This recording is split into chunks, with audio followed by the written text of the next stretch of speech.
나는 밀리터리 덕후다. 본격 밀리터리 팟캐스트 밀떡을 시작합니다. 청취자 함께 경례 밀떡. 바로 안녕하세요, 박찬준입니다. 안녕하세요, 놀러온 남자 정명섭 정자입니다. 안녕하세요. 월간 플래툰 이준규 기자입니다. 네, 이렇게 밀떡이 시작됐습니다. 여러분, 밀떡 이번 시간은요, 회전익 기체에 대해서 한번 이야기를 해보겠습니다. 회전익 기체 중에서 대한민국에서 지금 현재 개발 중인 그런 기체가 두 기종이 대표적으로 있죠. 우선 하나가 수리온을 베이스로 해서 만들고 있는 마린온, 거기에 더해서 마린온의 공격형 헬기, 상륙 공격 헬기라고 이제 명명하고 있는 그런 기체가 있고요. 또 하나는 LAH라고 해서 경공격 헬기가 있습니다. 이제 대한민국 지상군이 운영을 할 예정이고요. 예전에 아덱스 갔을 때 그 기체가 전시된 적이 있었던 그렇죠. 거죠. 두 기체 모두 목업이 전시됐어요. 그렇죠. 카이부스에서 전시를 했죠. 이 기체에 대해서 현재의 현황과 또 이슈들에 대해서 이야기해보는 시간 갖도록 하겠습니다. 이 기자님. 네네. 지금 이게 갑자기 또 이렇게 이슈가 된 이유가 또 하나 있는데요. 9월달에 지금 이 해병대가 원하는 공격 헬기, 이게 지금 업체와 카이와 지금 계약을 할 예정이거든요. 네네, 그렇죠. 개발을 해서 그렇게 하면 되지 않느냐? 뭐 간단하게 생각할 수도 있는데, 사실상은 해병대 쪽에서 실제로 써야 되는 부대에서 좀 반대 의견이 좀 나오고 있고, 반대하는 이유는 뭔가요? 전 해병대 사령관조차도 제대로 된 공격 헬기를 원한다라고 말할 정도였는데, 쉽게 말해서 마린온을 베이스로 해서 만들어진 그 공격 헬기가 마린온보다도 느리고 피탄 능력이라든가 무장 능력이 좋지 않을 것이다. 오히려 수송 헬기보다 빠르게 해안 지역을 제압하고 엄호해줘야 되는 헬기가 더 느릴 게 아니냐, 이런 말이 나오고 있어서 토요처인 해병대에서 이런 반대 의견이 좀 나오고 있죠. 전부터 많은 밀리 매니아들도 그렇고 밀떡에서도 한번 다루었지만은 반대에 대한 가장 큰 이유 중에 하나가, 그렇다면은 이런 추세라고 봤을 때 군사 최강국 레벨에 들어가 있는 유럽 국가의 강국이랄지 또 미국 같은 경우에 어떻게 가느냐, 상륙 공격기, 특히 이제 미 해병대를 안 볼 수가 없는데, 미 해병대는 당연히 기동 헬기의 무장 버전의 기종을 택했지 왜 공격 헬기 버전을 택했는가, 전문 공격 헬기 버전을 택했는가, 이런 얘기를 하면서 이야기했는데, 카이의 입장은 좀 달랐죠. 네. 카이의 입장은 오히려 더 빠르다. 또 그리고 여러 가지 측면에서 유리하다라고 그러는데, 그 빠른 게 기준이 바로 기동 헬기 입장에서의 기준이거든요. 그렇죠. 기동 헬기라면 당연히 빠르지. 왜냐하면 물자나 인원만 싣고 가니까 당연히 빠르겠죠. 그런데 공격 헬기는 무장을 탑재해야 되기 때문에 그렇죠. 그런 페이로드를 견뎌야 되는데, 기존의 버전대로 갔을 경우는 느린 거죠. 오히려 그렇죠. 이 기자님 말씀대로. 느리고 뭐 카이 말로는 기어박스 쪽을 국산화해서 강화를 할 거기 때문에 전혀 문제가 없다. 속도도 약간 빨라질 수 있다라고 얘기를 하고는 있는데, 그건 아직 뭐 나와서 검증되거나 그런 바가 없고요. 그리고 이게 사실상 어떻게 보면 예전부터 수리온에서도 이어진 문제였거든요. 수리온 당시에도, 개발 당시에도 꼭 해병대 제한 버전이 아니고 공격 헬기 버전을 두 가지 정도 좀 추가했었어요. 그래서 아예 코브라 형태로 이런 조종석 자체가 좀 다르게 텐덤식으로 그것도 제한하고 했었는데, 그런 형태의 개발이 아니라 완전히 그냥 UH-1에 무장을 달아놓은 것 같은 그런 옛날 베트남전 당시에 그런 버전으로 가서 그걸 공격 헬기를 쓰라라고 하는 건 역시 좀 한계가 있지 않나. 근데 그렇게 많은 비난이 있자 아덱스에서 카이가 야심차게 들고 나온 게 뭡니까? 바로 멈티 기능이 들어간 그런 상륙 공격 헬기 개념으로 전시를 했죠. 근데 이런 부분에 있어서는 상당한 진전이 있는 것 같아요. 이 기자님이 취재 활동을 하시면서 그런 관련된 이야기를 들어보셨나요? 그런 거 좀 들어보고 하긴 했는데요. 그래도 역시 AH-1Z 바이퍼 같은 거에 지금 비교를 한다면, 굳이 비교를 한다면 기체의 성능적 한계나 특히 그 속도 같은 거, 아무래도 속도가 그러겠죠. 300km도 안 나온다는 거, 뭐 그런 점이 기체의 한계로 좀 다가오고 있고. 그렇습니다. 소요군 입장에서의 뭐 불만이 상당히 많은데, 소요군은 전문 공격 헬기가 필요하다는 거예요. 왜냐하면 목숨과 관계되는 거지 않습니까? 그리고 상륙 공격 헬기의 가장 큰 임무가 뭡니까? 상륙 지역을 완전 제압하는 거거든요. 맞습니다. 그렇게 된다면은 공격력도 상당해야 되고, 여러 가지 부분에 있어서 전문 공격 헬기가 좀 믿음이 가는 건 사실이에요. 그리고 모든 방산 무기 체계가 다 그렇습니다만은 가장 중요한 건 신뢰거든요. 그리고 기존에 했던 방법을 그대로 따라가는 것, 좀 보수적이긴 합니다만 그것이 가장 먹히는 게 또 무기 체계고요. 맞습니다. 그래서 소요군은 좀 굉장히 불만이 있고, 특히 전 해병대 사령관이 그랬다고는 하지만은 제가 만나보고 있는 장성급 내지는 영관급 분들도 해병대 관련된 분들은 전부 다 반대하는 것이 사실이에요, 사실은. 그리고 또 이게 뭐 찬성파들 얘기를 들어보면 미해병대도 그렇고 한국 해병대도 그렇고 이 상륙작전의 개념이 좀 바뀌어서 굳이 그런 고속 공격 헬기가 필요하지 않다라는 의견이 있는데 그거는 이 현대전의 다양한 전장 양상과 어떤 전투 상황을 만날지 모르는 상황 아래서 함부로 속단할 수 없는 거라고. 그게 굉장히 위험한 건데 미 해병대가 가지고 있는 전략하고 우리의 전략하고 완전히 다릅니다. 네네. 미 해병대는 가장 적극을 어디로 보는 중국으로 보고 있죠. 그렇죠. 그리고 중국으로 봤을 때 해병대의 전장은 바로 남태평양이나 맞습니다. 또는 그 남사군도 쪽에 있는 여러 작은 섬이라고 네. 보거든요. 그런 측면에서의 미 해병대가 갖고 있는 공격 헬기 대대들을 뭐 해체하거나 공격 헬기의 숫자를 굉장히 줄이고 있는 건 사실이에요. 네네.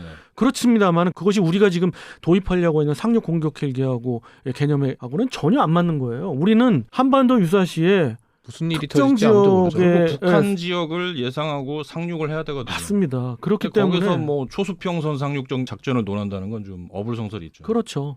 그렇기 때문에 사실 상륙 공격 헬기에 대해서 신중한 면이 있습니다만 사실 이 사업 자체가 중단될 가능성이 있을까요? 없지 않아요? 사실상 없습니다. 마차바퀴가 굴러가고 있는 상황이고요. 네. 이거를 지금 계약을 멈추거나 그렇게 될 상황으로는 지금 뭐 요소가 나올 것 같지는 않습니다. 그럼 이거를 밀어붙인 기간이 있을 거 아니에요? 계약 주체는 카이하고 그다음에 방위사업청이죠. 네. 예. 그렇게 되는데 결국 이게 아까 나온 에피소드에서도 말했듯이 어느 정도 국내 이 방산업체를 좀 밀어주는 것도 있고 그다음에 또 하나 문제가 됐던 게 그 한국 해병대가 제시했던 ROC 성능 기준 이게 좀 애매했던 부분이 있어요. 좀 이거를 좀 더 고성능 헬기를 원한다라고 이렇게 좀 못 박았으면 확정을 해서 네. 딱 했으면 했는데 이게 좀 두리뭉실해가지고 어쨌든 카이에서 만든 마리논 공격 헬기형이 이 ROC에 합당하게 맞아버렸거든요, 조건에. 그러니까 이게 뭐라고 하기가 애매한 거예요. 애매하죠. 어쨌든 우리는 ROC는 맞췄다. 최저 속도 뭐 그런 거 다 이 정도면 다 맞췄지 않느냐. 그리고 그러니까, 예. 오히려 단가가 조금 비싸더라도 지금 우리가 한번 이런 개발 경험도 갖고 예. 그리고 우리의 방산업체를 밀어주자는 게 당연히 방위사업청의 입장이고요. 그렇게 대놓고는 얘기 않지만 그렇죠. 그런 측면에서 하는데 저는 모든 무기체계가 다 그렇습니다만은 너무 국산 위주로 생각을 하다가 피해를 본 국가들 대표적인 국가가 인도고요. 그렇죠. 또 대표적인 국가가 대만일 수도 있는데 아, 그렇죠. 대만은 어쩔 수 없이 이제 그런 네. 선택을 하겠지만은 이것들이 갖는 폐해도 상당합니다. 그렇기 때문에 지금 이 부분에 있어서도 그렇지만 좀 더 종합적으로 네. 가장 방위 사업, 특히 국방에 뭐가 제일 중요할까 이런 걸 생각하는 것이 가장 중요한 것 같아요. 그럼 우리 패널들께서는 어떤 게 도입돼야지 좋다고 봐요? 성능 자체만 보게 되면 해병대 입장이 맞는 게 초수평선 상륙작전이가 어떤 상륙작전이건 간에 상륙지에 북한 해안가에 갔을 때 북한이 뭘 준비하고 있을지 아무것도 몰라요.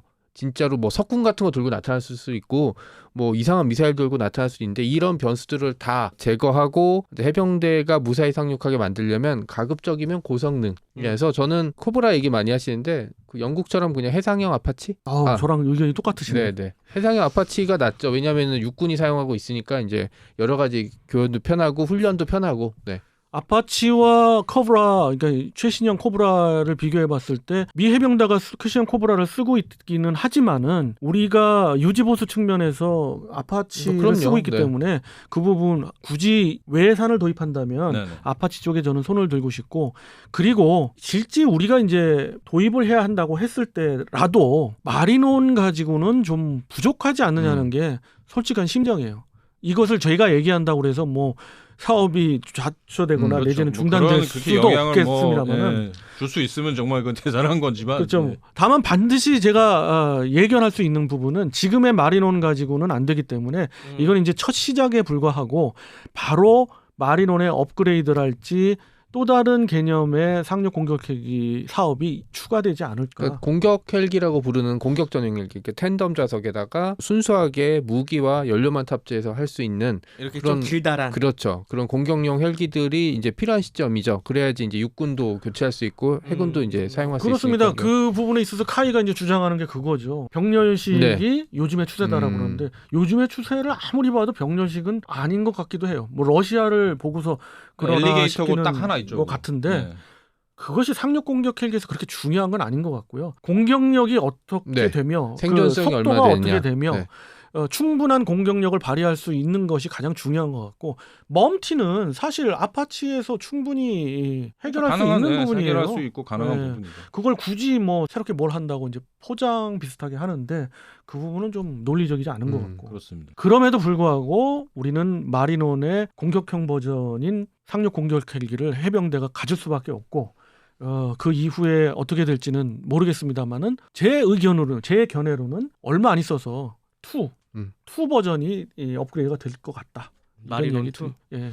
네. 제가 궁금한 게 있는데 개인적으로 궁금한 게 있는데 바이퍼와 마리논을 비교했을 때 마리논이 어떤 게 장점이 있어요? 아무리 비교해도 크게 장점은 없는데요. 채공 시간이 약간 길다는 거 정도? 그거 외에는 사실상 뭐 사람도 더 타지 않나요? 저는 채공 시간은 당연히 마리논을 베이스로 했기 때문에 있을 수 있는 거여서 그게 장점이라고 보지는 않고 제가 할 수 있는 장점이라면 이건 제 의견인 거였고 네네. 그게 틀리다는 얘기 전혀 아니고요. 예. 그런 장점도 있고 또 하나의 장점이라고 보면 정말 두드러진 장점 중에 하나는 유지보수죠. 같은 기체 계열이니까. 당장은 바이퍼를 들여오는 게 더 쌉니다. 단가 측면에서. 왜냐하면 이 부분에 있어서는 마리논은 기체 생산 숫자가 작잖아요. 네. 근데 바이퍼는 미 해병대의 도입 기체이기 네. 때문에 상당 부분에 있어서의 단가의 이점이 있어요. 그렇지만은 유지보수 측면과 우리의 무기 체계라는 측면에서는 비교할 수 없을 정도로 이 마리논이 장점인 거죠. 그나마 그게 장점이고. 근데 그보다는 단점이 훨씬 많아요. 그리고 사실상 이게 육군이 지금 현재 아파치를 주로 쓰고 있지 않습니까? 네. 공격 헬기로. 그게 아니라 만일 국산 공격 헬기를 원했다라고 하면은 사실상 그거랑 연계해서 카이가 개발을 할 수도 있었겠죠. 그 수리온을 베이스로 한 텐덤식 공격 헬기 버전. 그렇죠. 그림이 있었던 적이 초기 있었죠. 많이 계획도 있었죠. 있었고 네. 두 종류 있었는데 그 중에 하나가 사실상 LH가 돼서 살아남은 거고 이 공격 헬기 버전은 육군이 이건 필요 없다. 맞아요. 그래서 잘려버린 거죠. 그래서 탐색 개발을 다 했었기 때문에 사실은 좀 더 개발 기간이 빨라요. 그렇게 됐던 건 사실이에요. 네, 그때 근데 성능 스펙이나 나온 걸 보고 육군은 ROC를 굉장히 까다롭게 딱 제시했죠. 아파치만 네. 맞출 수 있게. 아파치 정도만 맞출 수 있게. 그랬더니 카이가 아무리 주판을 굴려봐도 이 성능까지 안 나오니까 아파치 사. 뭐 그렇게 흘러갔다고 볼 수가 있겠습니다. 왜냐면 육군 같은 경우는 아주 오래전부터 아파치를 좀 구입하고 싶어 했는데. 했고 그다음에 육군은 이런 경쟁 입찰 경험이 굉장히 많기 때문에 전차에서부터 시작해서 ROC 딱 제시하는 게 아주 기가 막힙니다. 딱 원하는 성능 이거 안 되면 안 돼. 그래서 K2 같은 경우도 이 트랜스미션 문제가 계속 탈락시켰지 않습니까? 그런 경험이 결국 뭐 이렇게 어떻게 보면 해병대한테는 좀 애매했던 점이 경험 부족이 어떻게 보면 온 겁니다. 경험 부족도. 어떻게 보면 이 마리논의 반대급부로 지금 경공격 헬기 LAH 사업은 잘 나가고 있어요. 곧 전투 적합 판정을 받고 이제 양산에 들어갈 것 같아요. 계속 지금 뉴스에 지금 테스트하는 모습이 나오고 그런 있죠. 부분 말씀드리면서 그동안 카이가 그렇다고 해서 노력을 안 했고 뭐 이런 의미로 지금까지 이야기 드린 건 아니에요. 그리고 마리논의 무장형을 이왕에 이렇게 결정됐으니까 응원합니다만은 이러한 문제는 계속 안고 가야 된다. 따라서 우리가 향후에 헬기 사실 헬기의 체인지가 되고 있어요. 그런 부분에 대해 최신형을 따라가는 것은 카이가 좀 앞서간다고 봐요. 벨사나 유명한 그 회전익기 기체들의 공격형이든 기동형이든 이런 부분들을 최신형을 따라가려고 차기 공격 헬기와 차기 기동 헬기를 벌써 생각하고 있거든요. 그랬죠. 그렇기 때문에 아까 제가 말씀드린 대로 마리논의 지금 무장형은 이런 식으로 나오지만은 곧이어 다른 버전이 등장할 것 같다. 차기가 그런 말씀 드리고 그런 추세로 분명 갈 것 같아요. 국산차를 갖다 놓고 자 페이스 리프트 했으니 이거 타세요. 딱 그런 상황입니다 지금. 그렇습니다. 여러분들은 또 다른 의견 분명 있으실 거고요. 여기에서도 의견이 많이 갈리는 그런 이슈입니다만 흥미로운 이슈라서 다루어 봤고요. 그리고 가장 강조드리고 싶은 건 역시 우리 해병대 응원합니다. 비록 뭐 마리논 무장형을 우리가 갖는다고 하더라도 이것을 최대한 이용하셔가지고 최강의 해병대 전력을 구축하시기를 바라고 우리 밀떡이 응원하도록 하겠습니다. 무한 응원하겠습니다. 자, 이것으로 청취자 여러분과 인사드리도록 하겠습니다. 청취자 여러분께 경례 밀떡!